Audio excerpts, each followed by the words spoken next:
एक बार की बात है, एक छोटे से गांव में एक पुराना हवेली खड़ी थी। गांव वाले कहते थे कि वहां रात के समय अजीब अजीब आवाजें आती थीं और अजीब अजीब घटनाएं होती थीं। लोगों के बीच में ये बातें सुनकर दर्दनाक गुजर रही थीं।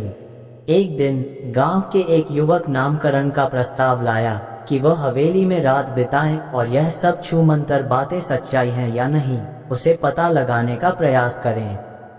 रात के समय वह उस हवेली में जा पहुंचा और धीरे धीरे नींद में डूबता गया। तभी रात की गहराई से एक अजीब आवाज सुनाई दी, जैसे कोई छवि समान पास से गुजर रहा हो।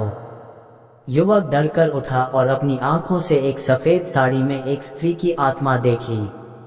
वह स्त्री उसकी तरफ आई और बिना बोले उसे दरबार की ओर इशारा किया।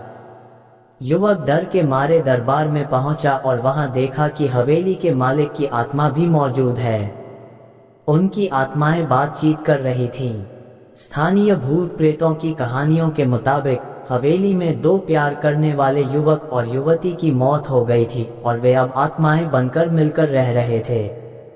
युवक ने उनसे पूछा कि क्या वास्तविकता में उनकी बीती हुई कहानी ऐसी है।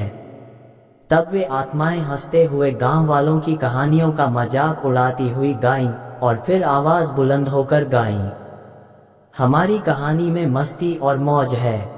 बातें तो सब बिल्कुल सच नहीं हैं यारों, ये आत्माएं बनी हम रोमांचक कहानियों के सितारों। आसमान में हमारी आवाज ही है हमारी पहचान। इसके बाद उन्होंने मिलकर युवक का मजाक उड़ाया और धीरे धीरे गाय की आवाज गायब हो गई। युवक ने वापस अपने कमरे में चला गया, लेकिन उसकी आंखों में आंसू थे और वह यकीन कर गया कि भूत प्रेतों की कहानियां शायद सच में वास्तविकता से जुड़ी हो सकती हैं।